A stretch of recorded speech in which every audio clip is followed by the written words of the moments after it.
Assalamualaikum warahmatullahi wabarakatuh. Oke, sebelum kita mulai ceritanya, bantu tekan tombol like dan berkomentar juga. Oke, guys. Bab 2971 sampai bab 2975. Untuk mengambil keputusan cepat, Ye Chen tidak segera membuka kotak kayu itu.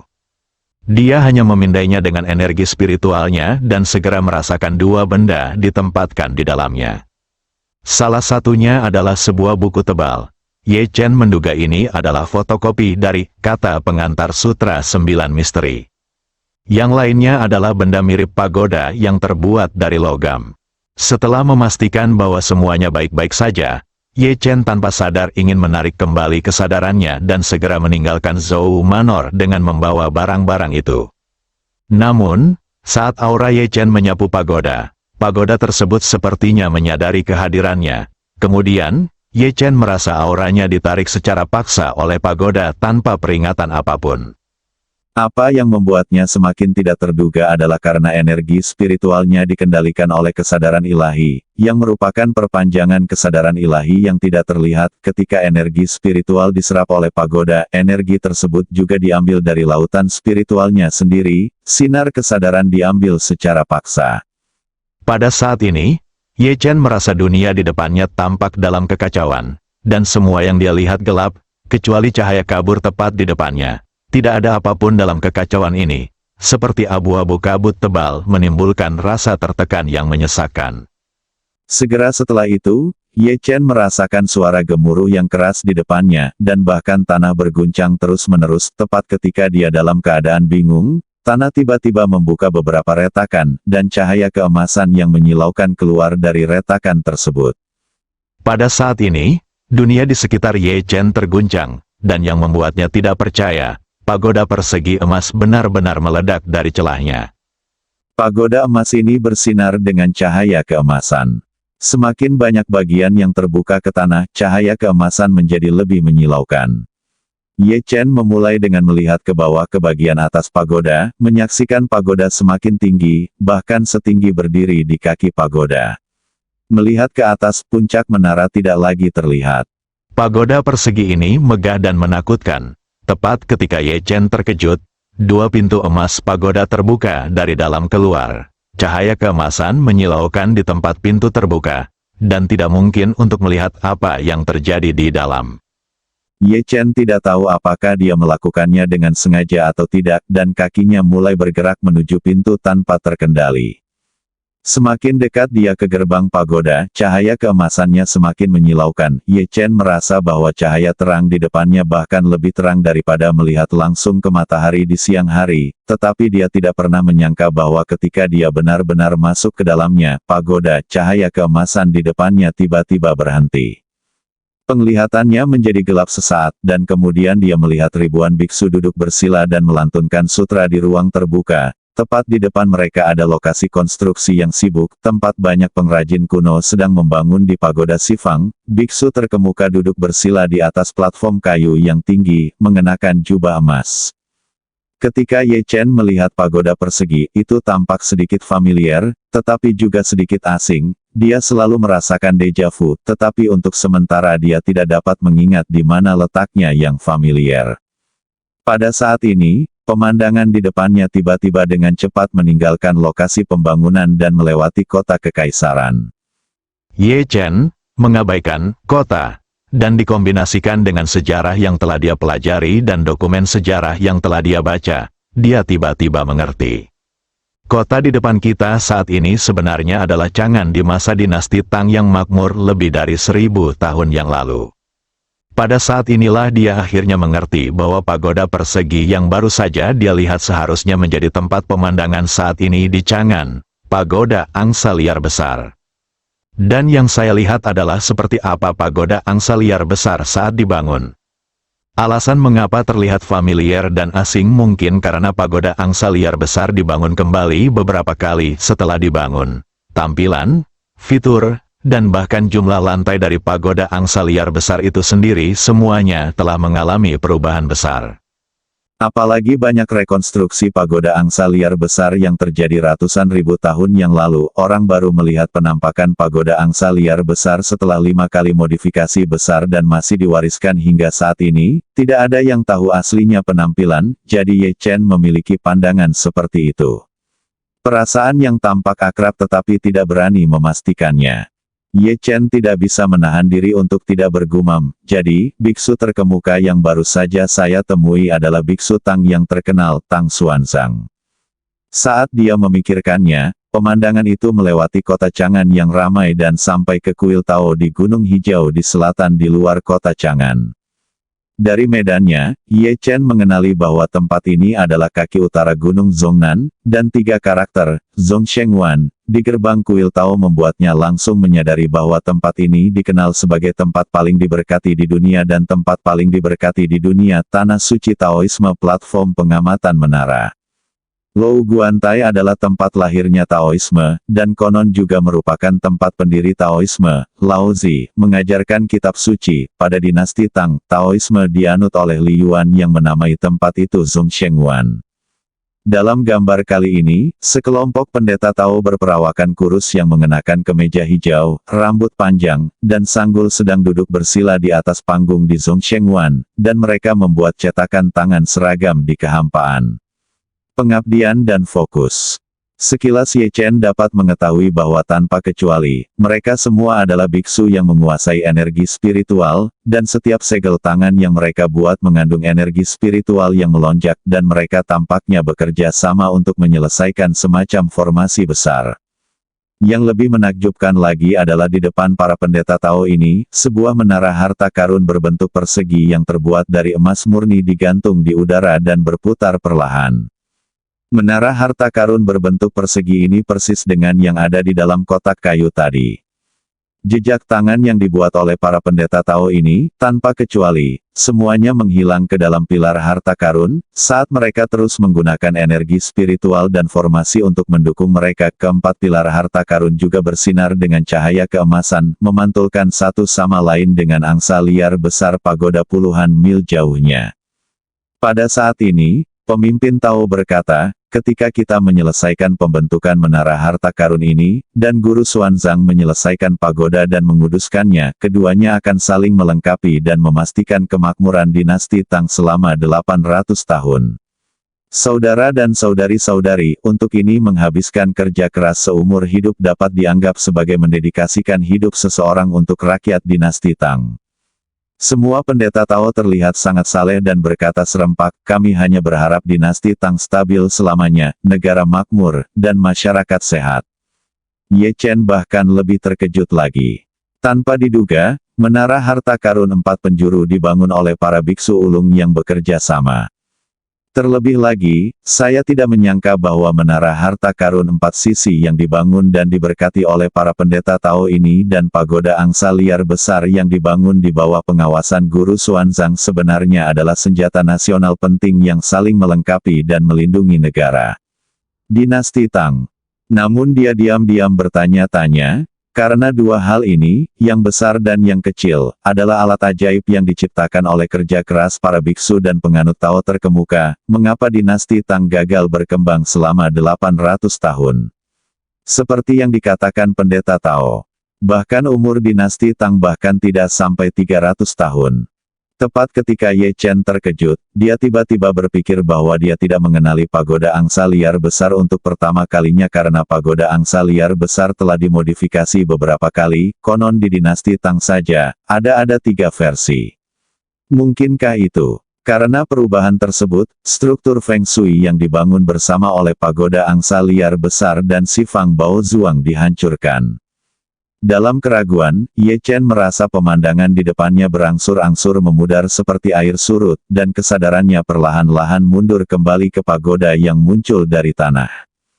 Namun pagoda tersebut tidak mempertahankan kesadarannya, ia mendorong sinar kesadarannya keluar dari pintu, lalu menutup pintu dengan rapat, seluruh pagoda runtuh kembali ke tanah sedikit demi sedikit, dan segala sesuatu di sekitarnya kembali ke keadaan semula, kekacauan.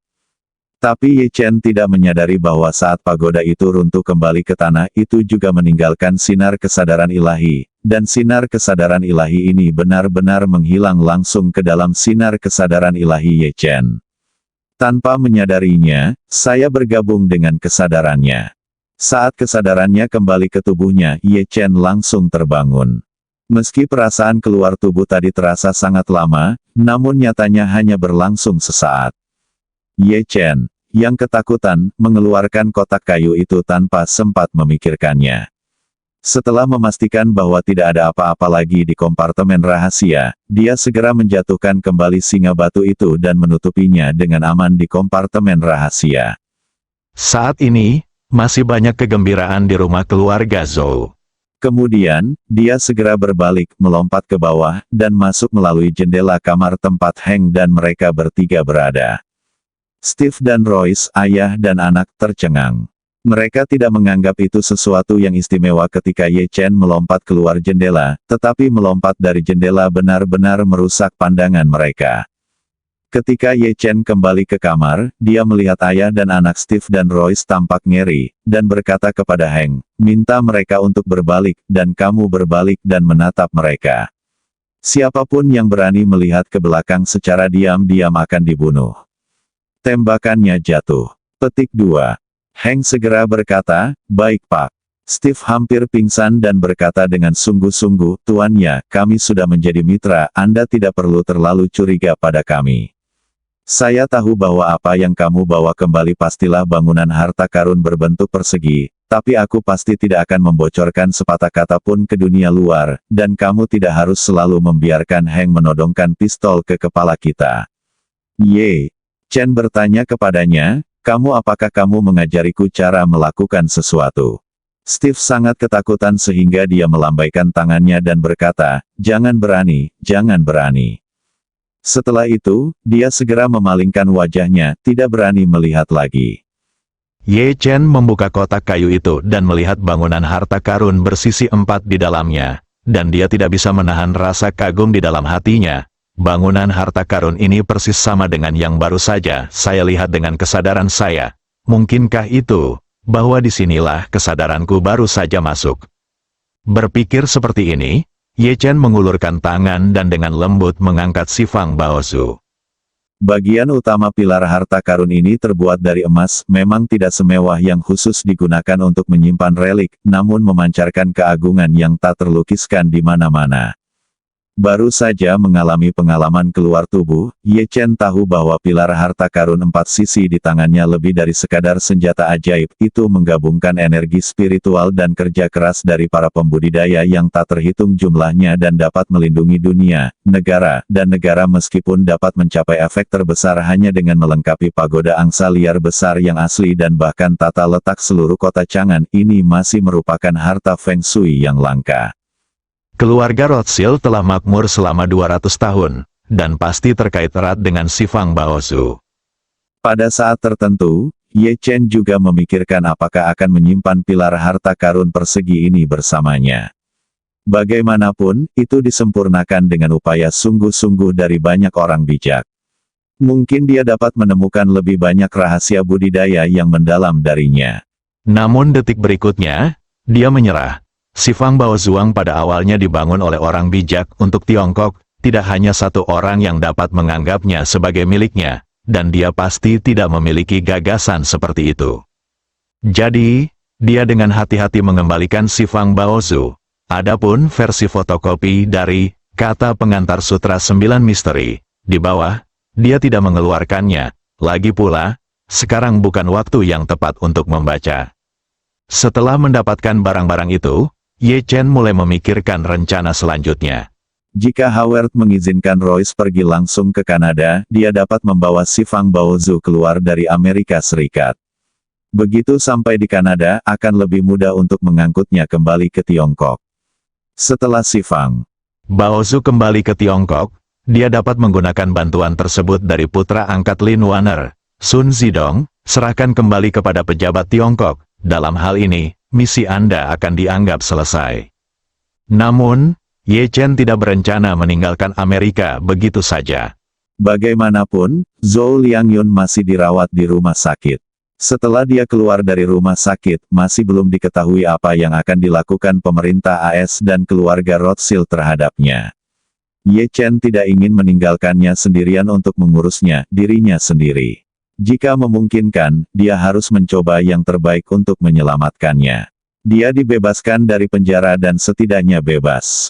Pada saat yang sama, Heng mengarahkan sekelompok orang untuk bergegas ke Zhou Manor dan membalikkan Zhou Manor, tetapi tidak dapat menemukan jejak penyusupan. Namun yang membuat mereka bingung adalah baru saja terjadi keributan di dalam villa keluarga Zhou, dan banyak perabotan serta dekorasi yang memang rusak. Sepertinya ada yang pernah ke sini. Kalau tidak, bagaimana mungkin villa dengan pintu dan jendela tertutup tiba-tiba diganggu? Sesuatu jatuh ke lantai dengan bunyi dentang.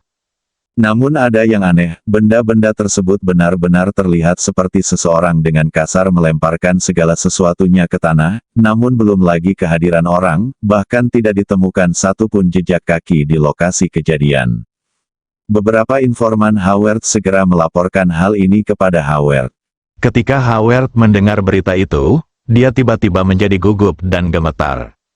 Dia segera menelepon Heng, dan ketika Heng melihat panggilannya, dia segera menatap Ye Chen dan meminta instruksi, "Tuan Ye, ini telepon Howard, haruskah saya menjawabnya?"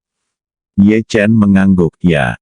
Dia mungkin ingin bertanya Anda tentang detail tindakan Anda barusan, jadi beritahu dia bahwa Anda memang mendengar kebisingan di dalam, tetapi tidak ada seorang pun yang ditangkap. Jika dia bertanya tentang pemadaman listrik, berlebihankan dan ingatkan dia dengan cara yang sehalus mungkin. Dia, di sana mungkin tikus tanah dalam keluarga Rothschild. Heng berkata tanpa berpikir, "Baiklah Tuan Ye, izinkan saya memberitahu dia." Kemudian dia menjawab telepon dan berkata dengan hormat, "Halo Tuan. Saat kami hendak melapor kepada Anda, kami baru menyadari bahwa tiba-tiba ada suara keras di rumah keluarga Zhou. Saya takut seseorang akan masuk melalui jalan rahasia yang tidak kami kendalikan, jadi sebelum saya sempat meminta petunjuk dari Anda, saya segera mengaturnya, teman-teman untuk bergegas masuk dan membalas pesan itu. Mohon maafkan saya." Howard bersenandung dan berkata, "Kamu melakukan pekerjaan dengan baik dalam hal ini. Dalam keadaan darurat, kamu bertindak sesuai dengan nalurimu dan tidak perlu meminta pendapatku." Setelah mengatakan itu, Howard bertanya ragu-ragu, "Bagaimana situasi di tempat kejadian?" "Seperti, apakah Anda menangkap seseorang?" Heng berkata, "Belum. Hampir semua orang kami telah masuk, tetapi tidak ada petunjuk berharga yang ditemukan." Howard bertanya dengan suara yang sangat khawatir, "Ada tanda-tanda seseorang masuk, tetapi kami tidak dapat menemukan petunjuk apapun. Jika ini terjadi, kemungkinan besar seseorang menyelinap ke dalam keluarga Zhou melalui jalan rahasia yang tidak kami lewati, mengetahuinya, dan kemudian diam-diam meninggalkan keluarga Zhou." Pada titik ini, Howard bertanya lagi, "Itu benar, Heng? Saya mendengar bahwa tempat Anda tiba-tiba kehilangan aliran listrik malam ini." "Ya," Heng menjelaskan, "kedua sirkuit itu mati rusak malam ini, dan perbaikannya sangat sulit. Diperkirakan tidak akan ada panggilan sebelum tengah hari." Jantung Howard menjadi lebih berat dan dia berkata dengan cemas, "Pemadaman listrik tidak mungkin sebuah kecelakaan, kan?" "Jelas tidak." Heng tidak memberikan kesempatan apapun kepada Howard, dan berkata dengan nada serius, "Tuan, saya pikir semua tindakan kami berada di bawah pengawasan pihak lain. Pihak lain telah lama mengetahui bahwa kami diam-diam memantau di sini. Mereka bahkan mengetahui bahwa kami telah mengerahkan sejumlah besar peralatan pemantauan di sini, sehingga mereka menghancurkan jalur pasokan listrik dan melumpuhkan semua peralatan pemantauan kami." Hati Howard tenggelam dan dia bertanya, "Apakah kita tidak melakukan pekerjaan yang cukup baik dalam menjaga rahasia? Atau apakah seseorang di dalam diri kita membocorkan berita itu?" Heng berkata, "Keduanya mungkin, tetapi yang terakhir lebih mungkin." Howard bertanya kepadanya, "Jika seseorang membocorkan berita itu, menurut Anda siapa yang akan melakukannya?" Heng berkata, "Saya jangan berani bicara omong kosong sekarang, saya perlu menyelidikinya sebelum saya bisa menilai." Howard bertanya lagi, "Kalau begitu, menurut Anda apakah orang-orang yang menyelinap ke keluarga Zhou malam ini ada di sini untuk mendapatkan si Fang Baozhu? Pasti begitu, Heng berkata dengan tegas. Pihak lain mengambil risiko yang sangat besar dan satu-satunya kemungkinan adalah mengambil si Fang Baozhu. Hati Howard tiba-tiba tenggelam ke dasar. Dia bergumam, jika ini masalahnya, itu berarti pihak lain pasti telah mengambil si Fang Baozhuang. Setelah itu, dia berteriak sekuat tenaga kepada kepala pelayan di sampingnya, beritahu semua orang dan semua departemen segera, blokir dengan ketat semua pintu masuk dan keluar di New York dan sekitarnya. Dan pada saat yang sama mulai melakukan peleton di dalam blokade, dan kita harus menemukan gedung harta karun si Fang dengan segala cara. Pada saat ini, seorang pria di sebelah Howard tiba-tiba berkata, "Tuan, kami baru saja mengumpulkan berita dari Kanada bahwa Ratu Nordik Helena akan mengunjungi Kanada terlebih dahulu." Howard mengerutkan kening, "Dini. Kapan?" Petik 2. Hari ini, dikatakan bahwa pesawat khusus akan mengambil berangkat sekitar 2 atau 3 jam, dan pemberhentian pertama akan tiba di sini. Kunjungi Ottawa, dan kemudian Montreal di dekatnya. Howard bertanya dengan ragu, "Mengapa Anda tiba-tiba mengubah jadwal?" Pria itu berkata, dikatakan bahwa Ratu memiliki beberapa masalah kesehatan ringan, dan dia telah membuat janji untuk berobat minggu depan, jadi dia hanya dapat memajukannya.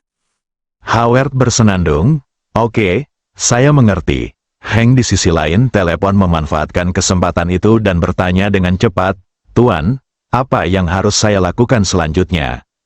Howard mengertakkan gigi dan berkata, "Anda cukup menggali tanah, 3 kaki jauhnya, Anda harus menemukan jalan rahasia agar mereka bisa masuk dan keluar."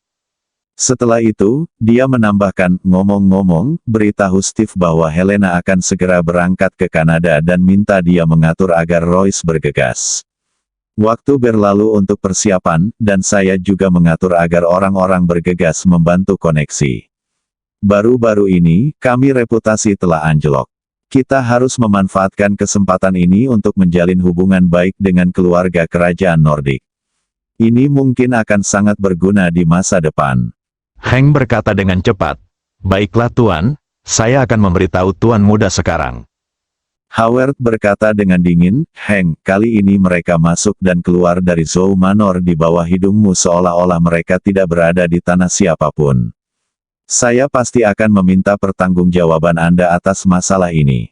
Sebelum saya memikirkan cara menghukum Anda sebaiknya bisa menebus diri Anda sendiri dan menemukan beberapa petunjuk berguna bagi saya. Kalau tidak, saya tidak akan meminta belas kasihan Anda. Apakah Anda mengerti?" Heng berseru, "Saya mengerti. Tuan, jangan khawatir, saya akan melakukan yang terbaik." Howard segera menutup telepon. Heng berkata kepada Ye Chen dengan hormat, "Tuan Ye, Howard meminta saya untuk memberitahu Tuan Muda tertua bahwa dia ingin Tuan Muda bersiap untuk pergi ke Kanada." Ye Chen mengangguk, "Saya mendengar semuanya." Setelah mengatakan itu, Ye Chen memandang Steve dan Royce dan putranya berkata, "Kalian berdua, berbalik dan bicara." Mereka dengan cepat berbalik dan memandang Ye Chen dengan hormat, menunggu kata-kata selanjutnya. Ye Chen berkata, "Saat ini, Royce, saya akan membawa helikopter bersamamu ke Kanada nanti. Apakah pilot Anda dapat dipercaya?" Petik 2. "Benar-benar dapat dipercaya," Steve berkata dengan cepat. "Pilot saya adalah milik saya, keturunan langsung." "Oke." Ye Chen mengangguk dan berkata kepadanya, "Setelah kita berangkat sebentar, kamu akan tinggal di sini dan menunggu instruksi lebih lanjut dari ayahmu." Steve setuju tanpa ragu-ragu. Dalam hatinya, dia hanya berharap Ye Chen segera membawa si Fang Baozhu keluar dari Amerika Serikat. Begitu benda ini meninggalkan Amerika, ancamannya akan hilang. Yang dipedulikannya hanyalah kedudukan ahli warisnya. Adapun bangunan harta karun persegi ini, tidak ada yang terlewatkan. Kalau hilang ya hilang. Adapun apakah hilangnya benda itu akan mempengaruhi kekayaan keluarga Rothschild, selama 100 tahun, dia tidak mengambil hati sama sekali. Menurutnya, keluarga Rothschild punya banyak uang. Selama dia bisa berhasil naik tahta, tidak masalah bahkan diskon 50%. Marvin dan Royce meninggalkan New York dengan helikopter sebelum fajar. Karena persetujuan khusus Howard, helikopter tersebut tidak menjalani pemeriksaan apapun. Bahkan saat memasuki Kanada, tidak ada yang menanyakannya. Naik helikopter melintasi perbatasan kedua negara secara megah, meski hubungan bilateral antara Amerika Serikat dan Kanada belum seterbuka negara-negara UE yang sudah membuka perbatasan sepenuhnya, namun tetap ada yang semu master servant hubungan yang dipahami semua orang, jadi manajemen masuk dan keluar bilateral sangat longgar, dan keluarga Rothschild juga memiliki pengaruh besar di Kanada, jadi ketika helikopter mereka melintasi perbatasan, Kanada menutup mata. Saat helikopter berhasil melewati perbatasan Kanada, Ye Chen merasa lega. Ia mengirimkan pesan kepada Chen Zhaozong, memintanya untuk segera membeli tiket paling awal untuk terbang ke Montreal. Meski kedua kota ini sangat dekat satu sama lain, namun penerbangannya sangat sering, dimulai sekitar pukul 6 setiap hari dan dilanjutkan dengan frekuensi 2 atau 3 kali dalam 1 jam hingga pukul 9.30 malam. Ketika Chen Zhaozong melihat pesan Ye Chen yang memintanya untuk pergi ke Montreal, dia tahu bahwa dia pasti berhasil meninggalkan Amerika Serikat, jadi dia segera memesan tiket paling awal dan menunggu untuk segera ke bandara. Segera setelah itu, Ye Chen menghubungi Wan Pojun dan memintanya untuk segera memindahkan beberapa agen istana Wanlong yang ditempatkan di sini dari Kanada dan meminta mereka menunggu pengirimannya di Montreal. Selanjutnya, ia menghubungi Nanako Ito yang berada jauh di China, dan meminta Nanako Ito membantu menyewa jet bisnis lintas samudera dari Montreal atas nama keluarga Ito. Jet bisnis tersebut akan terbang langsung dari Montreal ke Jinling. Setelah melakukan pengaturan tersebut, helikopter yang ditumpanginya pun tiba di pinggiran selatan Ottawa, ibu kota Kanada. Demi alasan keamanan, dia tidak mengizinkan helikopter membawanya ke Montreal untuk mendarat. Lagi pula, meskipun helikopter ini tidak memerlukan pemeriksaan perbatasan atau registrasi masuk, helikopter ini selalu ada di layar radar pengatur lalu lintas udara Kanada sejak memasuki Kanada. Ketinggian dan kecepatan helikopter terlihat jelas di radar. Jika mendarat di tengah akan tertinggal rekor. Setelah keluarga Rothschild memeriksa garis ini, mereka pasti akan melihat anomali. Oleh karena itu, saat helikopter masih berada puluhan kilometer dari Ottawa, Ye Chen melompat dari langit di atas area pertanian di selatan Ottawa. Royce Rothschild menyaksikan Ye Chen melompat dari ketinggian 100 meter, dan semua orang tercengang, tetapi ketika Ye Chen, yang menjadi seukuran biji wijen, mendarat dan mulai berlari dengan liar, dia mulai meragukan hidupnya. Setelah Ye Chen mendarat, dia berlari dengan liar, mengeluarkan ponselnya, dan menelepon Lin Waner di Tiongkok. Saat ini sudah larut malam di Tiongkok. Namun, Lin Waner tidak kembali ke kamarnya untuk tidur, melainkan minum teh di halaman dan di tepi kolam air panas, mengamati dahan dan daun halus induk teh puca. Minum teh di sini dan merawat ibu puca, yang terpikir olehnya hanyalah Ye Chen. Pada saat ini, dia tiba-tiba menerima telepon dari Ye Chen, dan wajahnya yang cantik tiba-tiba memerah. Dia segera menjawab panggilan itu dengan malu-malu, dan bertanya dengan malu-malu tetapi tidak dapat menyembunyikan kegembiraannya, dari mana Tuan Ye memanggil keluarga budak itu. Telepon. Saat kesadarannya kembali ke tubuhnya, Ye Chen langsung terbangun. Meski perasaan keluar tubuh tadi terasa sangat lama, namun nyatanya hanya berlangsung sesaat. Ye Chen, yang ketakutan, mengeluarkan kotak kayu itu tanpa sempat memikirkannya. Setelah memastikan bahwa tidak ada apa-apa lagi di kompartemen rahasia, dia segera menjatuhkan kembali singa batu itu dan menutupinya dengan aman di kompartemen rahasia. Saat ini, masih banyak kegembiraan di rumah keluarga Zhou. Kemudian, dia segera berbalik, melompat ke bawah, dan masuk melalui jendela kamar tempat Heng dan mereka bertiga berada. Steve dan Royce, ayah dan anak, tercengang. Mereka tidak menganggap itu sesuatu yang istimewa ketika Ye Chen melompat keluar jendela, tetapi melompat dari jendela benar-benar merusak pandangan mereka.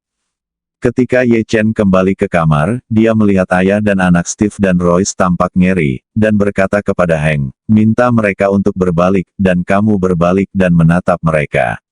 Siapapun yang berani melihat ke belakang secara diam-diam akan dibunuh. Tembakannya gagal. Heng segera berkata, baik Pak. Steve hampir pingsan dan berkata dengan sungguh-sungguh, "Tuan ya, kami sudah menjadi mitra, Anda tidak perlu terlalu curiga pada kami. Saya tahu bahwa apa yang kamu bawa kembali pastilah bangunan harta karun berbentuk persegi, tapi aku pasti tidak akan membocorkan sepatah kata pun ke dunia luar, dan kamu tidak harus selalu membiarkan Hank menodongkan pistol ke kepala kita." Ye Chen bertanya kepadanya, apakah kamu mengajariku cara melakukan sesuatu?" Steve terkejut dan melambaikan tangannya dengan cepat, "Jangan berani-berani." Setelah itu, dia segera memalingkan wajahnya, tidak berani melihat lagi. Ye Chen membuka kotak kayu itu dan melihat ke bangunan harta karun 4 sisi di dalamnya. Dia tidak bisa menahan rasa kagum di dalam hatinya. Bangunan harta karun ini persis sama dengan yang saya lihat dengan kesadaran saya tadi. Mungkinkah itu, bahwa disinilah kesadaranku masuk sekarang? Berpikir seperti ini, Ye Chen mengulurkan tangan dan dengan lembut mengangkat Sifang Baozu. Bagian utama pilar harta karun ini terbuat dari emas. Memang tidak semewah yang khusus digunakan untuk menyimpan relik, namun memancarkan keagungan yang tak terlukiskan di mana-mana. Baru saja mengalami pengalaman keluar tubuh, Ye Chen tahu bahwa pilar harta karun 4 sisi di tangannya bukan lagi sekadar senjata ajaib, itu menggabungkan aura dan kerja keras dari para pembudidaya yang tak terhitung jumlahnya dan dapat melindungi dunia itu negara dan negara. Meskipun hanya dapat mencapai efek terbesar dengan melengkapi pagoda angsa liar besar yang asli dan bahkan tata letak seluruh kota Chang'an, ini masih merupakan harta Feng Shui yang langka. Keluarga Rothschild telah makmur selama 200 tahun, dan pasti terkait erat dengan Sifang Baozu. Pada saat tertentu, Ye Chen juga memikirkan apakah akan menyimpan pilar harta karun persegi ini bersamanya. Bagaimanapun, pilar itu disempurnakan dengan upaya telaten dari banyak orang bijak. Namun detik berikutnya, dia menyerah. Sifang Baozuang pada awalnya dibangun oleh orang bijak untuk Tiongkok.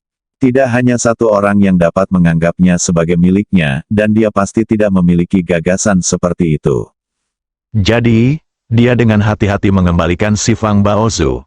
Adapun versi fotokopi dari kata pengantar Sutra 9 Misteri, di bawah, dia tidak mengeluarkannya.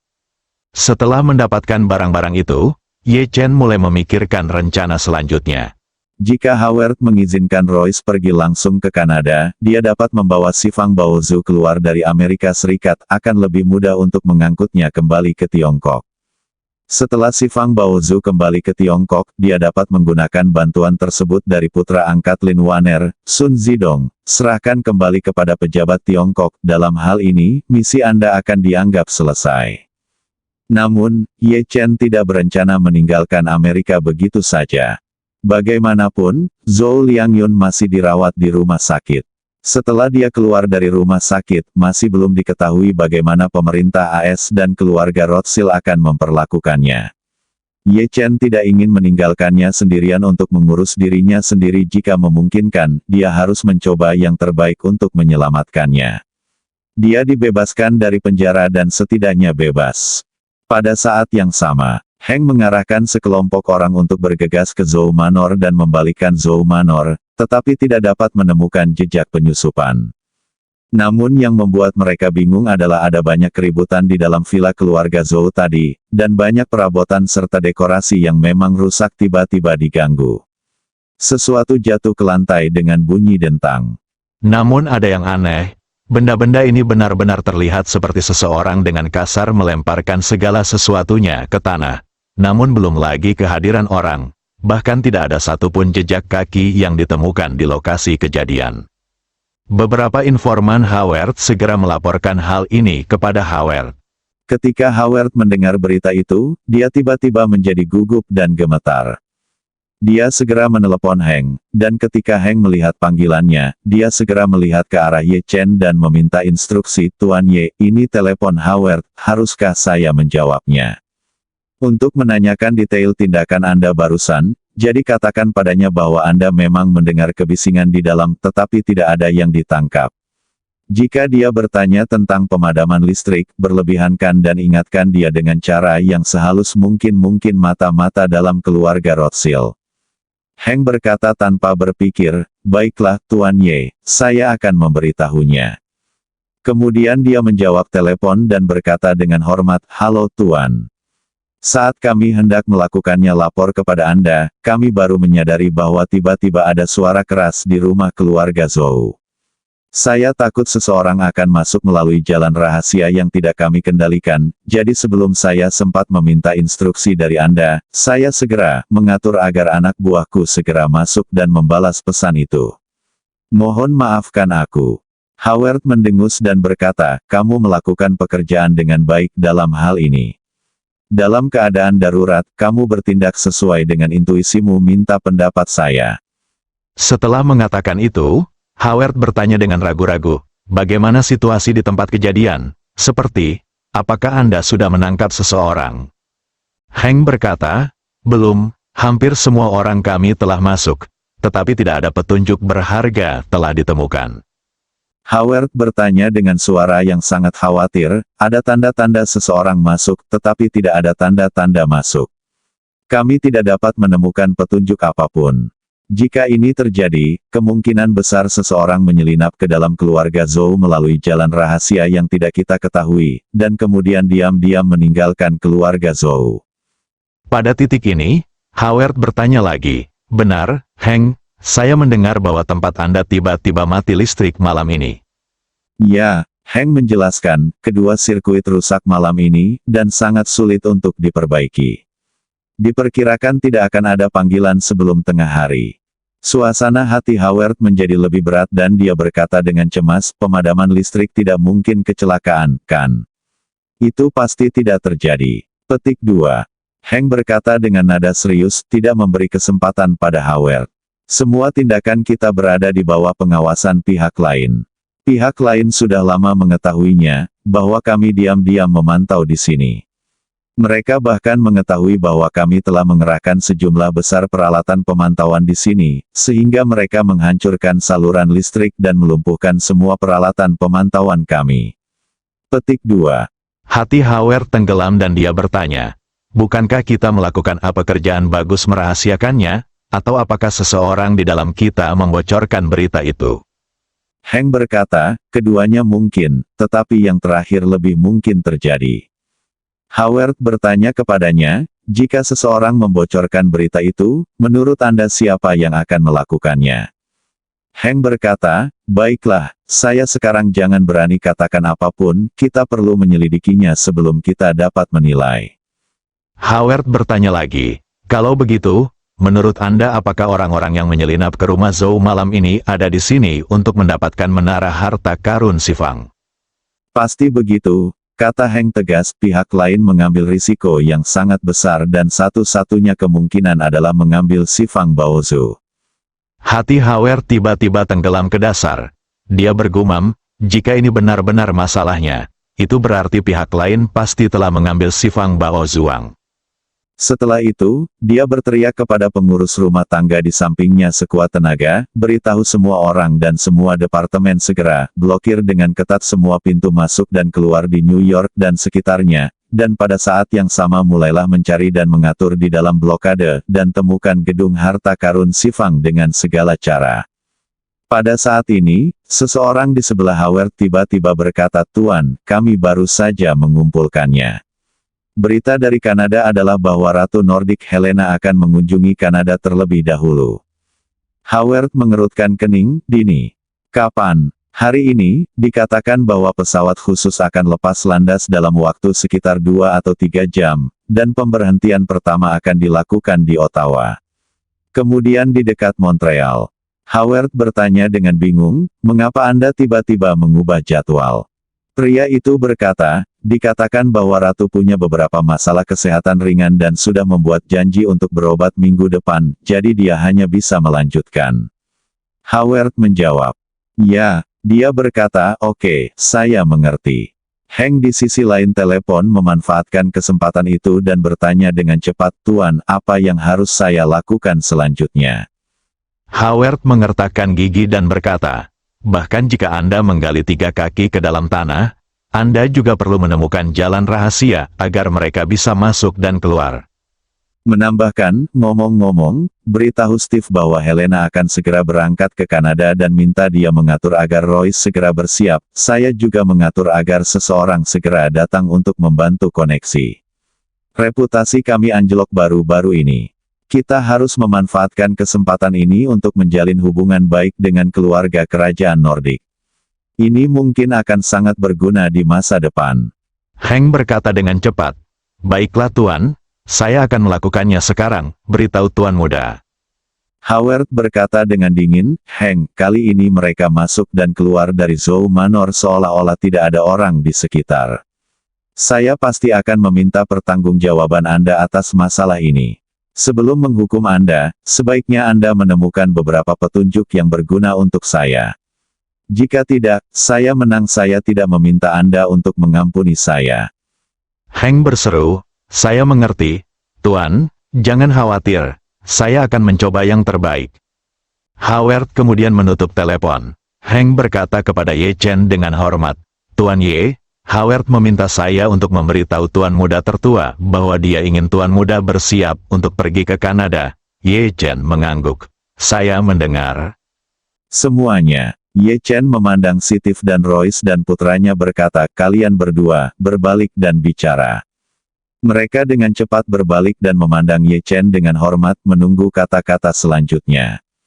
Ye Chen berkata saat ini, Royce, saya akan membawa helikopter bersamamu ke Kanada nanti.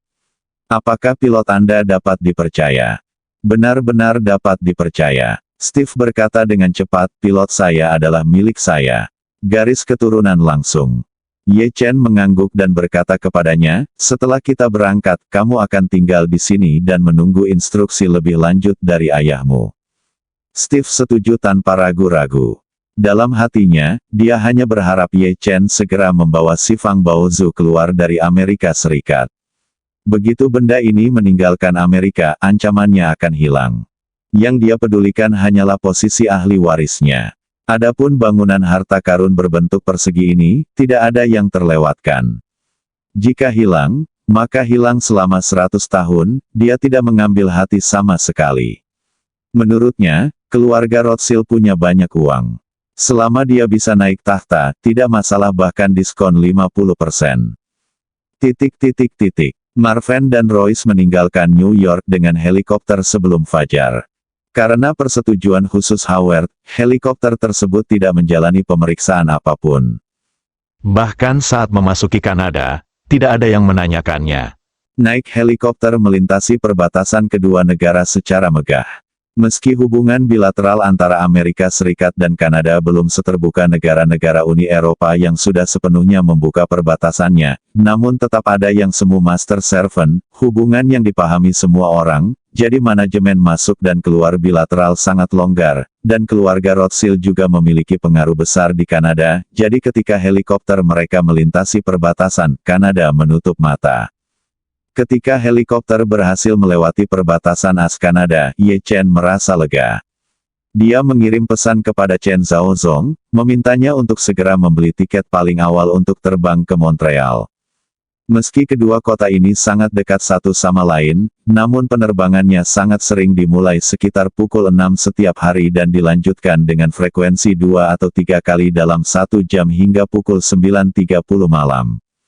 Ketika Chen Zhaozong melihat pesan Ye Chen yang memintanya untuk pergi ke Montreal, dia tahu bahwa dia pasti berhasil meninggalkan Amerika Serikat, jadi dia segera memesan tiket penerbangan paling awal dan menunggu untuk segera ke bandara. Segera setelah itu, Ye Chen menghubungi Wan Pojun dan memintanya untuk segera memindahkan beberapa agen istana Wan Long yang ditempatkan di sini dari Kanada dan meminta mereka menunggu pengirimannya di Montreal. Kemudian, dia menghubungi Nanako Ito, yang berada jauh di China, dan meminta Nanako Ito membantu menyewa jet bisnis lintas samudera dari Montreal atas nama keluarga Ito. Jet bisnis tersebut akan terbang langsung dari Montreal ke Jinling. Setelah melakukan pengaturan tersebut, helikopter yang ditumpanginya pun tiba di pinggiran selatan Ottawa, ibu kota Kanada. Demi alasan keamanan, dia tidak membiarkan helikopter membawanya ke Montreal untuk mendarat. Lagi pula, meskipun helikopter ini tidak memerlukan pemeriksaan perbatasan atau registrasi masuk, helikopter itu selalu ada di layar radar pengatur lalu lintas udara Kanada sejak memasuki Kanada. Ketinggian dan kecepatan helikopter terlihat jelas di radar. Jika mendarat di tengah, pasti akan meninggalkan rekor. Begitu keluarga Rothschild memeriksa garis ini, mereka pasti akan melihat adanya anomali. Oleh karena itu, Ye Chen melompat dari langit di atas area pertanian di selatan Ottawa saat helikopter masih berjarak puluhan kilometer dari Ottawa. Royce Rothschild menyaksikan Ye Chen melompat dari ketinggian 100 meter, dan semua orang tercengang. Namun ketika Ye Chen, yang menjadi seukuran biji wijen, mendarat dan mulai berlari dengan liar, dia mulai meragukan hidupnya. Setelah Ye Chen mendarat, dia berlari dengan liar sambil mengeluarkan ponselnya dan menelepon Lin Waner di Tiongkok. Saat ini sudah larut malam di Tiongkok. Namun, Lin Waner tidak kembali ke kamarnya untuk tidur. Sebaliknya, dia minum teh di halaman dan di tepi kolam air panas, mengamati dahan dan daun halus induk teh puca. Minum teh di sini dan merawat ibu puca, yang terpikir olehnya hanyalah Ye Chen. Pada saat ini, dia tiba-tiba menerima telepon dari Ye Chen, dan wajah cantiknya tiba-tiba memerah. Dia segera menjawab panggilan itu dengan malu-malu, dan bertanya dengan malu-malu tetapi tidak dapat menyembunyikan kegembiraannya, dari mana Tuan Ye menelepon keluarga budak itu. Telepon. Mendengar suara Lin Waner, Ye Chen tidak bisa menahan senyum penuh arti dan berkata, "Saya di Kanada dan saya akan pergi ke Montreal." Montreal, Lin Waner berkata dengan lembut. Terakhir kali saya pergi ke Montreal, sepertinya saya berada di dunia kedua, selama perang.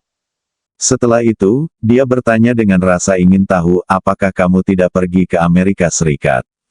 Ya, berkata, ada banyak cerita dalam hal ini, dan saya tidak dapat menjelaskannya dengan jelas melalui telepon. Saya menelepon Nona Lin karena saya berharap Nona Lin dapat membantu saya. Lin Waner berkata dengan marah, Tuan muda dan keluarga budak tidak perlu bersikap sopan.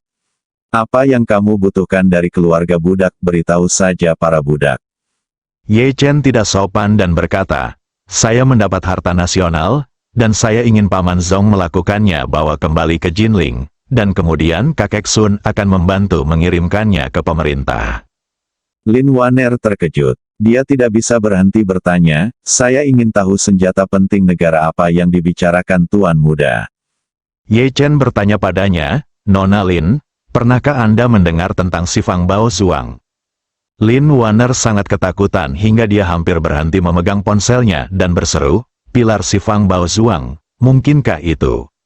Tuan muda sedang berbicara tentang Sifang Bao Zu legendaris yang diberkati oleh biksu terkemuka di dinasti Tang. Saat dia mengatakan itu, Lin Waner buru-buru bertanya, bagaimana Tuan muda mendapatkan Sifang Bao Zuang? Bisakah Anda yakin bahwa itu benar-benar Sifang Bao Zuang? Ye Chen. Dia tersenyum pahit dan berkata, ceritanya panjang. Saya mungkin menang, saya tidak bisa menjelaskan asal-usulnya kepada Nona Lin sampai saya kembali, tetapi saya yakin. Begitu Anda mendapatkan benda ini, Anda akan tahu bahwa itu jelas bukan benda biasa. Itu benar. Tuan muda adalah orang dengan kekuatan magis yang besar, dan dia pasti bisa mengatakan kebenaran dan kepalsuan. Setelah Lin Waner mengatakan ini, dia berhenti menanyakan detail spesifik dan berkata, Tuan muda, Sifang Bao Zuang selalu adalah senjata sakti tertinggi yang legendaris. Ayah saya. Pernah Chen tersenyum dan berkata, benda ini dibangun oleh begitu banyak biksu terkemuka. Awalnya dimaksudkan untuk melindungi negara, dan rakyat negara, dunia. Bagaimana saya bisa mengambilnya untuk diri saya sendiri? Jika saya mengambilnya untuk diri saya sendiri, saya tidak akan ada hubungannya dengan keluarga Rothschild. Apa bedanya? Terlebih lagi, dengan sedikit keterampilan saya tidak layak untuk itu senjata ajaib. Sebaiknya saya meminta kakek Sun membantu mengembalikannya ke pemerintah. Senjata itu akan bersinar bagi rakyat Tiongkok. Lin Waner. Dia tidak bisa menahan diri untuk bertanya, apakah Tuan muda sudah memikirkannya dengan cermat? Ye. Chen bersenandung, ya, saya sudah memikirkan semuanya dengan jelas. Setelah mengatakan itu, Ye Chen berkata lagi, hal yang ingin saya minta pada Nona Lin lakukan adalah kerja keras. Nona Lin menyapa kakek Sun dan bertanya dia bersiap untuk kembali ke Beijing untuk sementara. Ketika Paman Zong membawa si Fang Baozuang kembali ke Jinling, dia akan memintanya untuk membawa si Fang Baozuang kembali ke Yanjing sesegera mungkin. Petik 2. Lin Waner bertanya dengan tergesa-gesa, Tuan Muda, untuk sumbangan yang sangat penting, bukankah Anda berencana pergi ke Yanjing secara langsung? Ye Chen berkata, saya tidak bisa kembali untuk saat ini. Selain itu, saya tidak ingin orang tahu bahwa saya membawa pulang si Fang Baozuang ini. Dalam hal ini, saya harus bekerja keras agar kakek Sun dapat berkomunikasi jelas dengan para pejabat dan tidak pernah memberitahu dunia luar tentang si Fang Baozuang. Detail kembalinya Zuang ke Tiongkok. Lin Waner berkata, jangan khawatir, Tuan Muda, keluarga budak akan menjelaskan dengan jelas kepada Lao Sun. Ye Chen berkata lagi, ngomong-ngomong, tolong kakek Sun, tolong bantu saya menyampaikan permintaan resmi, dengan mengatakan bahwa satu-satunya permintaan donor adalah agar berita kembalinya si Fang Baozuang ke negara itu dapat diungkapkan sesegera mungkin, dan itu hanya si Fang Baozuang yang bisa menjaganya dengan baik. Hanya ketika berita kembalinya ke Tiongkok dirilis melalui saluran resmi, Amerika Serikat dapat sepenuhnya menghentikan situasi tersebut. Petik 2. Oke, keluarga budak tahu. Bandara Montreal. Sebelum Ye Chen bisa menunggu Chen Zhaozong, dia bertemu banyak agen. Istana Wanlong di Kanada. Orang-orang ini sangat berbeda dengan tentara bayaran di markas besar Istana Wanlong. Mereka tidak akan langsung bergabung dengan Istana Wanlong. Alih-alih menjadi dipekerjakan dalam operasi militer di seluruh dunia, mereka akan ditempatkan di negara dan wilayah tertentu dengan status aman dan legal dan menjadi anggota stasiun penghubung rahasia. Selain mempertahankan pelatihan militer, tanggung jawab sehari-hari mereka terutama adalah membangun rumah, persembunyian dan titik kontak secara lokal, dan pada saat yang sama secara diam-diam menimbun senjata dan peralatan yang diperlukan, transportasi, uang tunai, emas dan bahkan identitas palsu untuk memungkinkan Wan Longdian melakukan tugas lain secara lokal berada di Vancouver di barat, Toronto di timur, dan Edmonton di tengah. Kali ini Wan Pojun mengirimkan agen stasiun penghubung rahasia yang ditempatkan di Toronto. Agen-agen ini semuanya adalah staf perusahaan perjalanan, yang terutama bertanggung jawab menerima turis dari semua seluruh dunia hingga Kanada, dan mereka memiliki operasi bisnis yang serius. Ada lebih dari 100 karyawan di perusahaan, dan hanya selusin eksekutif senior yang berasal dari istana. Wanlong agennya sangat bersih. Karena mereka adalah eksekutif perusahaan, mereka berperilaku seperti elit ketika keluar. 7 atau 8 orang bepergian bersama, dan sepertinya mereka sedang dalam perjalanan bisnis. Dikombinasikan dengan status hukum dan pekerjaan. Mereka yang diberikan Chen kepada mereka adalah untuk mengawal Chen Zhaozong dengan aman ke Jinling dan menyelesaikan serah terima dengan Sun Zidong. Mereka adalah anggota Istana Wanlong, dan mereka tidak mengenal Chen Zhaozong atau Chen Zhaozong selain itu. Ye Chen juga dapat yakin bahwa Steve dan Royce, ayah dan anak, tidak akan bekerja sama dengannya dan membantunya membawa si Fang Baozu ke kematiannya. Fokus keluarga tidak akan pernah bergeser ke sini. Keamanan kembalinya Chen Zhaozong ke negara itu semakin ditingkatkan. Dan Istana Wanlong telah mengatur perlindungan pendamping untuk Chen Zhaozong. Selain agen Amerika juga diatur secara khusus untuk mengirim Ye secara diam-diam Chen kembali ke Amerika Serikat. Orang ini memiliki koneksinya sendiri di titik imigrasi di perbatasan AS-Kanada selama bertahun-tahun. Selain itu, dia juga memiliki mobil RV yang disamarkan dengan baik. Dia dapat dengan mudah menyembunyikan 2 atau 3 orang di dalamnya mobil dan berhasil membawanya melintasi perbatasan AS-Kanada. Sekitar pukul 8 pagi, Chen Zhaozong mengambil penerbangan paling awal dan mendarat di Bandara Montreal. Setelah Ye Chen bertemu dengannya, dia mengambil si Fang Baozuang kotak kayu kepadanya dan berkata kepadanya, Paman Zong, bawa si Fang Baozu ke Jinling dulu. Saya telah mengatur seseorang untuk menemuimu di Jinling. Namanya Sun Zidong. Dia akan membawa si Fang Baozu ke Jinling. Chen Zhaozong buru-buru bertanya, "Tuan, apakah Anda tidak pergi?" Jangan pergi. Ye Chen berkata, Paman Zhou masih di rumah sakit sekarang. Saya tidak bisa pergi begitu saja. Saya harus memastikan bahwa dia benar-benar aman dan tidak memiliki masalah di masa depan sebelum saya dapat pergi. Petik 2. Chen Zhaozong mengangguk dan berkata, Tuan muda, mohon jaga dirimu. Saya akan kembali segera setelah saya mengantarkan si Fang Baozuang. Ye Chen berkata, Paman Zong, Anda tidak perlu repot-repot kembali lagi. Saya akan mengatur seseorang untuk menyambut Anda di Jinling, membantu Anda menetap di Jinling. Mulai sekarang, Anda dapat bekerja di Jinling pada hari kerja dan kembali ke Pulau Hong Kong untuk berkumpul dengan keluarga Anda kapan saja di akhir pekan pesawat keluarga Ye sesukamu. Melihat sikap tegas Ye Chen, Chen Zhaozong mengangguk ringan. Dia berkata, Tuan, tolong jaga dirimu baik-baik. Setengah jam kemudian, sebuah jet bisnis lepas landas dari Bandara Montreal dan menghilang dari Bandara Kaki Langit. Si Fang Baozu, yang telah meninggalkan Tiongkok selama 200 tahun, akhirnya berhasil pulang. Ye Chen menyaksikan pesawat itu menghilang sedikit demi sedikit, lalu mengambil RV agen Wan Longdian dan pergi ke pos pemeriksaan perbatasan AS Kanada. Ye Chen awalnya ingin pergi ke Ottawa dan bertemu Helena, tetapi mengingat Zhou Liangyun masih di rumah sakit, dan pejabat Tiongkok mungkin mengumumkan berita kembalinya si Fang Baozuan ke Tiongkok setidaknya dalam 10 jam, dia tidak berani menunda, waktu harus diatur terlebih dahulu untuk melindungi keselamatan Zhou Liangyun. Satu-satunya kekhawatiran Ye Chen adalah Howard dari keluarga Rothschild akan kehilangan akal sehatnya dan membalas dendam pada Zhou Liangyun. Helena melakukan kunjungan 4 hari ke Kanada. Jika dia dapat menyelesaikan masalah New York dalam waktu 4 hari, saya akan pergi ke Kanada untuk menemuinya dan berterima kasih secara langsung atas bantuannya. Ketika Ye Chen kembali ke New York, pesawat yang ditumpangi Chen Zhaozong sedang terbang di atas lautan. Saat ini, Steve Rothschild masih di bawah pengawasan Heng, dan anak buah keluarga Rothschild dengan panik mencari di rumah keluarga Zhou selama setengah-tengah malam dan setengah pagi, tetapi masih tidak menemukan apapun. Howard sekarang bersedia berusaha sekuat tenaga. Sebelumnya, dia tidak ingin melakukan sesuatu yang terlalu terang-terangan di keluarga Zhou, tetapi sekarang mungkin saja si Fang Baozuang telah disingkirkan untuk mengejar ketinggalan, dia takut hari Lili akan dingin. Jadi, dia berhenti melakukan apapun dan meminta Heng untuk meningkatkan pencarian. Pada saat yang sama, dia mengirim tim survei lain ke lokasi tersebut dengan peralatan eksplorasi geologi skala besar.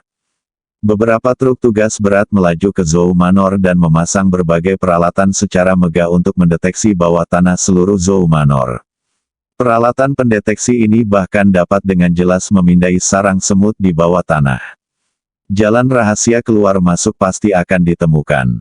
Bagaimanapun, ini adalah rumah keluarga Zhou. Zhou Liangyun melanggar hukum dan tidak bersalah seperti keluarganya. Keluarga Rothschild secara terbuka memasuki keluarga Zhou dan menggali 3 kaki ke dalam tanah halaman keluarga Zhou. Tentu saja, berita itu tidak bisa disembunyikan dari dunia luar. Oleh karena itu, beberapa media yang tidak dikendalikan oleh keluarga Rothschild, termasuk platform video pendek, langsung memberitakan tindakan luar biasa bahkan ilegal tersebut. Rakyat Amerika tiba-tiba meledak. Tidak ada yang menyangka bahwa keluarga Rothschild yang baru terungkap akan terus menentang hukum secara terbuka. Kali ini mereka langsung membawa tim teknik ke rumah keluarga Zhou untuk menggali. Mereka hanyalah penjahat, sehingga internet serangan verbal dan verbal keluarga Rothschild tercapai ketinggian yang belum pernah terjadi sebelumnya sepanjang pagi. FBI hampir marah. Mereka tahu bahwa mereka tidak bisa mengendalikan keluarga Rothschild, jadi mereka selalu ingin keluarga Rothschild tidak menonjolkan diri. Pada prinsipnya, Anda boleh melanggar hukum, tetapi Anda harus melakukannya secara diam-diam, jika tidak, Anda akan membiarkan saya kehilangan muka. Di mana meletakkannya? Tapi saat ini, Howard yang bersemangat tidak bisa lagi mempedulikan hal ini. Dia harus menentukan petunjuknya secepat mungkin. Jika ditentukan bahwa tidak ada jalan rahasia di sini, maka apa yang terjadi tadi malam mungkin sebuah kesalahan jalan rahasia ditemukan, dia harus mengikuti jalan rahasia itu untuk melacaknya pada akhirnya. Howard menaruh seluruh wajah dan reputasi keluarganya untuk si Fang Baozuan. Dari sini, kita dapat melihat betapa dia menghargai si Fang Baozuan. Namun, kenyataan seringkali penuh keajaiban. Tim eksplorasi Howard memiliki gambaran yang jelas tentang situasi dalam jarak 500 meter di bawah permukaan rumah keluarga Zhou, dan mereka tidak menemukan apa yang disebut jalan rahasia. Dengan kata lain, seluruh rumah keluarga Zhou tidak memiliki syarat dasar untuk datang dengan tenang dan pergi dengan tenang. Hal ini langsung membingungkan Howard. Untuk mencegah opini publik terhadap insiden tersebut terus meningkat, dia hanya bisa mengevakuasi semua orang dari Zhou Manor terlebih dahulu untuk menenangkan kemarahan publik. Polisi Amerika dan FBI juga secara selektif menangkap beberapa dari orang-orang ini sebagian untuk memberikan peringatan kepada publik. Howard bingung dan hanya bisa menaruh harapannya pada Zhou Liangyun lagi. Dia merasa bahwa terlepas dari apakah si Fang Baozuang dibawa pergi tadi malam, Zhou Liangyun harus mengetahui situasi spesifik dan ingin mengetahui keberadaan si Fang Baozuang, kita masih harus melakukannya mulai dari dia. Jadi, dia segera menelepon Heng dan memerintahkannya, Heng, apapun metode yang Anda gunakan, Anda harus membawa Peter Zhou keluar dari rumah sakit Manhattan. Heng merasa malu, Tuan, Peter Zhou memiliki perlindungan polisi dan FBI, ada banyak media berkumpul di rumah sakit, dalam hal ini, saya tidak punya pilihan lain selain menangkapnya. Howard berteriak dengan marah, kalau begitu bawalah seseorang untuk menangkapnya. Ahli interogasi akan menginterogasinya. Keberadaan si Fang Baozuang, bunuh dia. Heng sedikit terkejut, lalu berkata, baiklah Tuan, kalau begitu saya akan mengatur orang untuk membuat persiapan dengan segala cara. Keluarkan Peter Zhou dari rumah sakit Manhattan. Howard ragu-ragu sejenak dan berkata dengan cepat, lupakan. Setelah menenangkan diri, Howard tahu betul bahwa dia telah melakukan kejahatan besar dengan membiarkan orang pergi ke rumah keluarga Zhou untuk menyelidiki dan mencari di siang hari bolong benar-benar dikirim ke rumah sakit untuk merampok orang dengan senjata, sifatnya akan sangat buruk. Lagi pula, kalau ingin menculik orang langsung dari polisi dan FBI pasti akan berujung pada baku tembak. Kalau begitu, pada dasarnya sama saja dengan terorisme. Setelah berpikir sejenak, dia hanya bisa berkata dengan marah, kamu cari cara dulu untuk menyergap rumah sakit Manhattan. Sesampainya di rumah sakit, cari tahu situasinya dan lapor padaku. Selebihnya ikuti perintahku. Baiklah Pak, saya akan segera melakukannya. Bersiaplah. Heng menutup telepon dan segera berkata kepada Steve Rothschild, ayah Anda meminta saya untuk pergi ke rumah sakit Manhattan. Apakah Anda ingin tinggal di sini atau ada yang lain? Rencana. Steve mengenal Han. Heng sekarang telah dikendalikan secara mental oleh Ye Chen dalam beberapa hal, jadi dia mengikuti kata-katanya dan berkata, lakukan saja urusanmu, jangan khawatirkan aku akan kembali dan istirahat dulu. Petik 2. Heng memperingatkannya, jangan lupakan apa yang dikatakan Tuan Ye kepada Anda, jika Anda berani mengkhianati Tuan Ye, saya akan menjadi orang pertama yang membunuh Anda. Steve berkata dengan suara tercengang, saya berada di kapal yang sama bersamanya sekarang, dan dia juga kaptennya. Dia adalah penumpang tak bersalah yang diculik di kapal. Bahkan jika kamu memberiku 100 keberanian, aku tidak akan berani mengkhianatinya. Heng mendengus dingin, kamu tahu apa maksudku. Setelah itu, dia meletakkan tangan kanannya di antara tulang rusuknya di sisi kanan. Setelah meraba-raba dan menemukan tulang rusuk ke-6 dan ke-7 di sisi kanan, dia meninju kedua tulang rusuk itu dengan keras dan kemudian terdengar suara patah tulang rusuk. Steve di samping tercengang dan berpikir dalam hati, ini benar-benar orang yang kejam.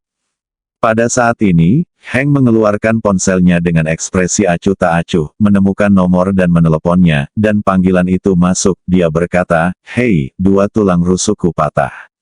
Tolong atur agar aku dirawat di rumah sakit Manhattan untuk dirawat di rumah sakit. Rumah sakit. Heng berkata, lebih cepat lebih baik. Orang lain di telepon berkata, beri saya alamat Anda dan saya akan mengatur helikopter medis untuk menjemput Anda New York, kan? Hank berkata, saya tidak akan bisa keluar. Saya akan mengirimkan Anda lokasinya, helikopter bisa datang ke tempat ini. Oke, saat ini, Wu Tianlin, keturunan langsung dari keluarga Wu yang berada jauh di markas besar dinasti Qing di Antartika, juga memperhatikan berita ini yang membuatnya sedikit bingung.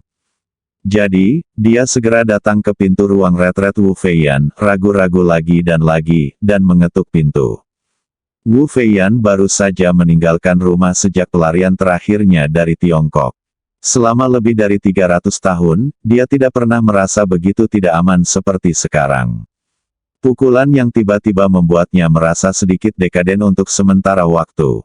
Mengetahui bahwa Wu Tianlin akan datang, dia tidak ingin melihatnya pada awalnya, tetapi memikirkannya dengan hati-hati. Wu Tianlin bertindak dengan mantap, dan jika dia tidak perlu melaporkan sesuatu yang penting kepadanya, dia pasti tidak akan menyentuh alisnya pada saat ini. Jadi, dia melambaikan tangannya ke udara, dan pintu batu tebal itu terbuka sebagai tanggapan. Wu Tianlin masuk dengan hormat, memandang Wu Feiyan yang duduk bersila di tanah di balik tirai kasa, dan berbisik, Tuan Ying, ada sesuatu yang ingin saya laporkan kepada Anda. Wu Feiyan mengangguk dan berkata dengan nada dingin, katakan padaku. Wu Tianlin berkata, dalam beberapa hari terakhir, keluarga Rothschild telah bertindak tidak normal, dan bawahanku merasa ada sesuatu yang mencurigakan di dalamnya. Wu Feiyan mendengus pelan dan berkata, Rothschild, seseorang yang hanya tahu cara menghasilkan uang. Mereka hanyalah keluarga kaya, tetapi mereka hanyalah semut tidak peduli berapa banyak uang yang mereka miliki. Mengapa Anda memperhatikan mereka?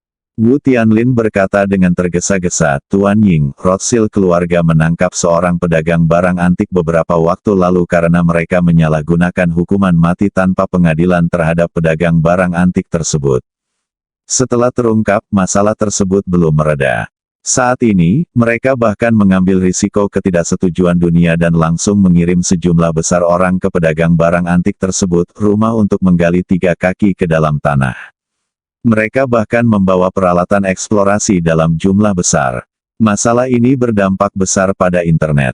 Sangat buruk. Wu Feiyan mengerutkan kening dan bertanya, apa maksudmu, keluarga Rothschild sedang mencari sesuatu yang penting? Ya, Wu Tianlin berkata dengan tergesa-gesa, yang paling penting adalah. Petunjuknya adalah bahwa pedagang barang antik mengkhususkan diri dalam menjual kembali barang antik Tiongkok di Eropa dan Amerika Serikat. Rumor mengatakan bahwa keluarga Rothschild memiliki barang antik Tiongkok diturunkan dari keluarganya kepadanya untuk restorasi. Akibatnya, dia diam-diam membuat palsu dan memperdagangkannya, dan kemudian digantikan oleh keluarga Rothschild. Keluarga Rothschild mengetahuinya, sehingga keluarga Rothschild menangkapnya dan menggantungnya serta menyiksanya dengan kejam. Petik 2. Setelah jeda, Wu Tianlin melanjutkan, saya merasa barang antik ini pasti memiliki asal-usul yang luar biasa. Dilihat dari sumber keuangan keluarga De yang bernilai triliunan dolar, tidak ada barang antik di dunia yang bernilai sebesar itu. Bahkan jika mereka mengemas semua lukisan Leonardo da Vinci, mereka tidak akan menganggapnya serius.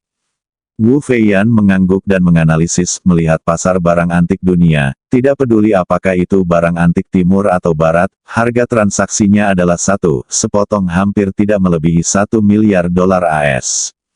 $1 miliar AS jelas tidak sebanding dengan perjuangan besar keluarga Rothschild. Pasti ada sesuatu yang mencurigakan tentang masalah ini. Dia berkata, Wu Feiyan segera berkata, beritahu Chen Zimin dan tanyakan padanya untuk menemukan cara mengetahui beritanya. Jika petunjuk ini ternyata sangat penting, saya akan menghargai Anda atas kontribusi pertamanya. Wu Tianlin berlutut dengan gembira, mengangkat tangannya dan berkata, terima kasih, Tuan Ying. Wu Feiyan bertanya lagi, ngomong-ngomong, di mana saja Paman Zongyong selama periode ini?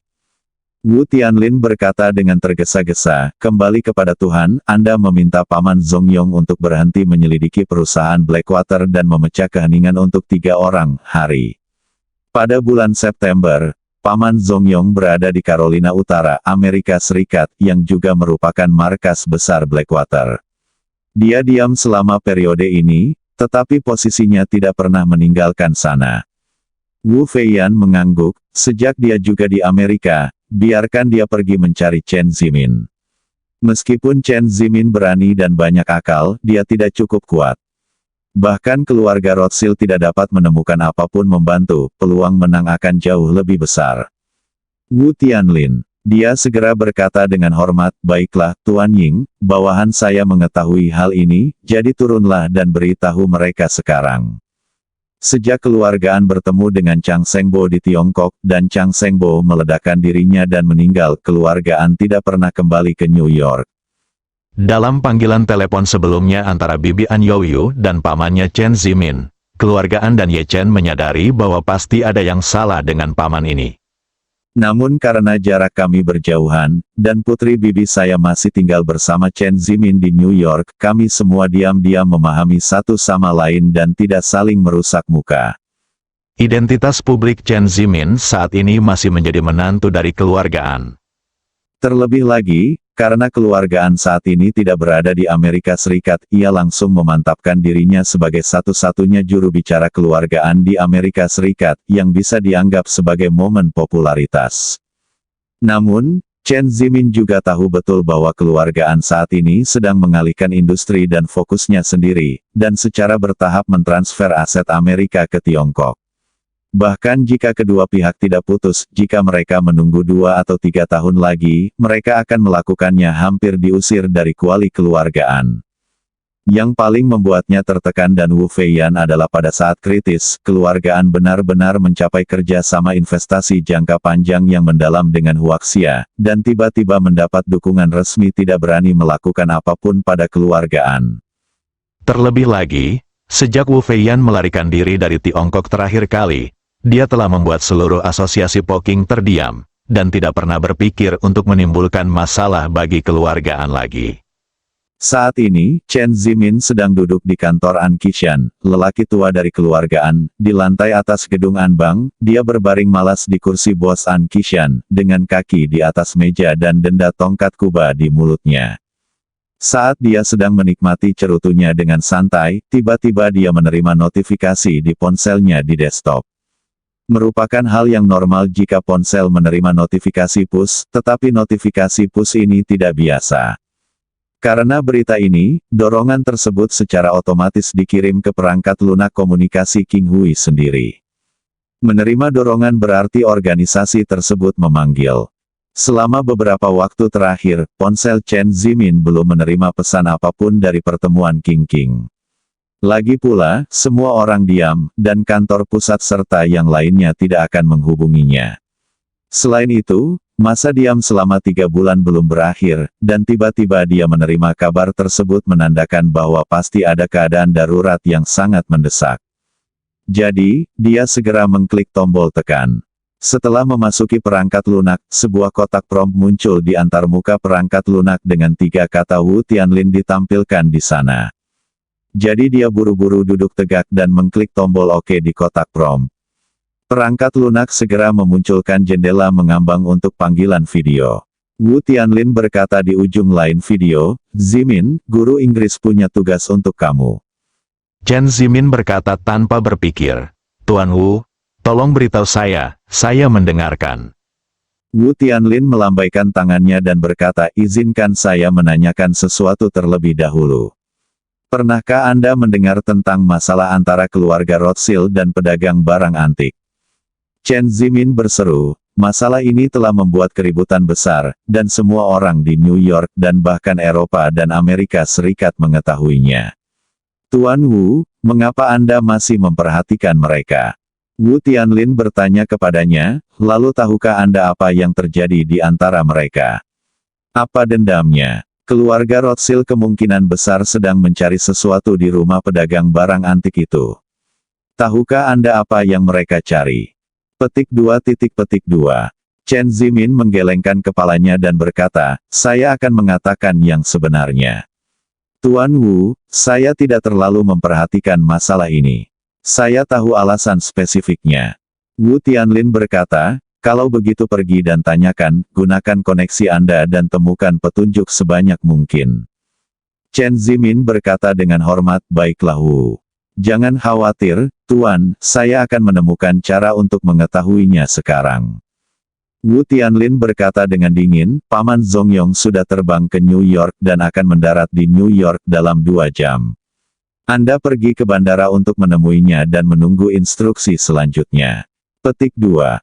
Ketika Chen Zimin mendengar bahwa Paman Zongyong akan datang, dia tidak bisa menahan perasaan sedikit gugup. Dia berpikir dalam hati, Emperador Agung meminta pria misterius itu untuk membunuh mereka bertiga, hanya menyisakan Paman Zongyong saja. Mungkin masih ada orang yang menginginkan nyawanya. Jika dia datang ke New York, dia menang, kamu tidak bisa menolongku, kan? Fang juga berarti mengalahkanku. Chen Zimin selalu merasa bahwa Emperador Agung tampaknya cukup lemah. Mereka biasanya mengagumkan dan membujuk, tetapi 2 meninggal dan 1 menghilang dalam beberapa bulan. Jika dia bekerja dengan Paman Zongyong, dia mungkin terlibat dalam kemalangannya. Namun Wu Tianlin memiliki status yang sangat tinggi di Po Qinghui. Jika Wu Feiyan adalah leluhur yang tidak pernah meninggal, maka Wu Tianlin adalah orang nomor 1 yang membantu leluhurnya mengurus segalanya melakukan. Jadi dia hanya bisa berkata dengan hormat, baiklah, Tuan Wu, bawahan saya tahu. Wu Tianlin bersenandung dan memperingatkan, cepat cari tahu beritanya. Tuan Inggris juga sedang menunggu. Jika Anda terlalu lambat menjawab, hati-hati dengan hukuman Tuan Inggris.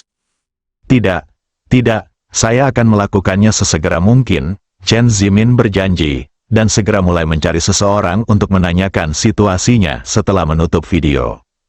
Faktanya, sudah bukan rahasia lagi di kalangan kepolisian New York dan sistem FBI bahwa keluarga Rothschild sedang mencari istana Xifang. Bagaimanapun, Howard menggunakan begitu banyak hak istimewa untuk menutup seluruh New York untuk menemukan gedung harta karun Xifang, jadi dia harus memberitahu orang-orang yang dia mobilisasi mengetahui apa yang dia cari. Oleh karena itu, dia telah mengirimkan informasi gambar detail Xifang Baozuang ke semua departemen yang bekerja sama dengannya untuk menutup New York dan mencari Baozuang. Namun, dia masih sangat cerdik. Dia tidak memberitahu siapapun nama Xifang Baozuang. Dia hanya memberitahu orang-orang ini bahwa barang antik yang sangat berharga dan penting telah dicuri dari keluarga Rothschild. Bagaimana polisi dan FBI mengetahui bahwa di balik barang antik oriental tersebut, sebenarnya terdapat senjata nasional penting yang dapat mempengaruhi nasib negara. Mereka hanya mengetahui bahwa keluarga Rothschild sedang mencari benda tersebut, sehingga semua orang bersorak dan mengambilnya item ini. Temukan saja barangnya dan kembalikan ke keluarga Rothschild. Karena data gambar Xifang Baozuang telah didistribusikan ke puluhan ribu orang, Chen Zimin dengan mudah menemukan salinannya. Ketika dia melihat data gambar Xifang Baozu, dia tidak berpikir itu sesuatu yang istimewa. Bagaimanapun, itu berasal dari dinasti Tang, dan itu sebagian besar adalah senjata ajaib, jadi penampilannya tidak terlalu indah, dan memang begitu, jauh kalah dengan mutiara dinasti Song Utara. Proses produksi bangunan harta karun peninggalan ini sangat indah dan menggunakan berbagai bahan alami dan harta karun duniawi. Di mata Chen Zimin, apa yang dicari keluarga Rothschild dapat digambarkan dalam 4 kata, yaitu biasa saja. Namun, dia tidak terlalu memikirkan masalah ini, tetapi langsung mengirimkan informasi ini ke Wu Tianlin. Belum lagi Chen Zimin tidak mengenal Xifang Baozuang, bahkan Wu Tianlin pun tidak mengenalnya. Lin Waner, yang telah hidup selama hampir 400 tahun, hanya mendengar ayahnya menyebutkannya sekali. Dalam 300 tahun berikutnya, dia hanya melihat catatan Xifang Baozuang yang tidak resmi dari beberapa sejarah tidak resmi, semuanya hanya berupa kata-kata, dan orang-orang yang menulis kata-kata itu hanyalah desas-desus. Penulis dan pembaca tidak mengetahui apakah Xifang Baozuang itu nyata. Kalaupun nyata, mereka tidak tahu seperti apa Xifang Baozuang, apalagi Wu Tianlin. Namun, Wu Tianlin adalah orang pertama yang menganalisis bahwa hal ini jelas tidak biasa. Oleh karena itu, dia tidak meremehkan bangunan persegi biasa seperti itu, tetapi mencetaknya secepat mungkin, dan akhirnya menyerahkannya kepada Wu Feiyan. Dia menyerahkan foto berwarna yang telah dicetak itu kepada Wu Feiyan dengan kedua tangannya dan berkata dengan hormat, Yang Mulia, Chen Zimin mengirimi kami informasi. Pagoda di foto itu adalah barang antik yang dicari keluarga Rothschild di New York. Wu Feiyan menoleh, dengan penuh semangat dan melihat bahwa itu adalah pagoda persegi, dan penampilannya agak mirip dengan pagoda angsa liar besar. Jantungnya tiba-tiba berdebar kencang, matanya melebar, dan tubuhnya gemetar. Dia memegang foto definisi tinggi di tangannya dengan penuh kegembiraan, dan tidak bisa menahan diri untuk tidak berseru, mungkinkah ini si Fang Baozu yang selalu dianggap guru sebagai senjata suci? Wu Feiyan juga mendengar tuanku Meng Changsheng pernah berbicara tentang si Fang Baozuang. Bagaimanapun, Meng Changsheng lahir pada masa Linde dinasti Tang. Saat ia lahir, pagoda angsa liar besar baru saja dibangun, jadi ia selalu mengetahui keberadaan si Fang Baozuang, namun ia belum pernah memilikinya kesempatan untuk melihat keanggunannya. Dia pernah memberitahu Lin Zulu dan Lin Feiyan bahwa si Fang Baozuang adalah artefak magis terbaik yang dibangun bersama oleh sejumlah besar pendeta Tao berprestasi di dinasti Tang Pagoda, namun juga saling melengkapi dan melengkapi. Wu Feiyan memiliki keraguan tentang keaslian si Fang Baozuang sebelumnya, tetapi sekarang setelah dia melihat gambar ini dan upaya keluarga Rothschild untuk menemukannya dan mempertaruhkan cemoohan dunia untuk menemukannya, dia merasa dalam hatinya bahwa ada kemungkinan besar hal ini. Itu adalah si Fang Baozu yang asli. Pada saat ini, Wu Feiyan merasa kabut masa lalu langsung tersapu. Dia berpikir dengan penuh semangat di dalam hatinya, pavilion si Fang, yang bahkan guru tidak berani harapkan atau capai, sebenarnya ada di tangan keluarga Rothschild. Ini benar-benar berkah dari Tuhan. Jika saya bisa mendapatkan pavilion si Fang, milik saya sendiri kekayaan dan Po King Hui akan meroket. Mungkin peluang saya untuk hidup 500 tahun lagi terletak di menara harta karun si Fang ini. Kultivasi saya juga akan meningkat pesat. Memikirkan hal ini, dia berkata kepada Wu Tianlin tanpa ragu-ragu, dapatkan pesawat sudah siap. Saya ingin pergi ke New York secara langsung. Selain itu, beritahu Chen Zimin dan Zhong Yongbo, berikan kepada saya. Pergi keluar untuk menyelidiki pedagang barang antik itu, dan Anda harus menemukan cara untuk mengetahui keberadaannya barang antik ini. Wu Tianlin tidak menyangka bahwa benda ini akan membuat Wu Feiyan memutuskan untuk pergi ke New York tanpa ragu-ragu, jadi dia tanpa sadar berkata, Tuan Ying, bukan Anda orangnya. Situasinya sangat sensitif akhir-akhir ini sehingga Anda harus melakukannya. Cobalah untuk tetap diam jika Anda pergi ke sana secara langsung. Selain itu, perjalanan ke New York jauh, dan dibutuhkan setidaknya 10 penerbangan dari Buenos Aires.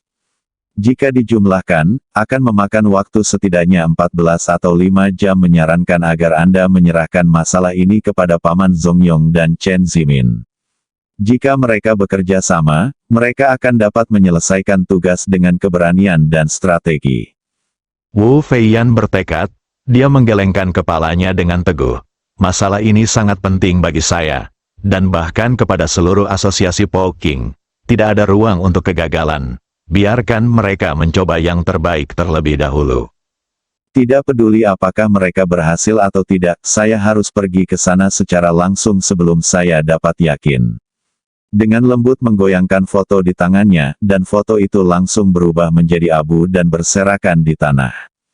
Wu Feiyan memandang Wu Tianlin dan memerintahkan, ikutlah dengan saya, dan ingatlah untuk tidak memberitahu siapapun di pertemuan tentang hal ini. Bersambung.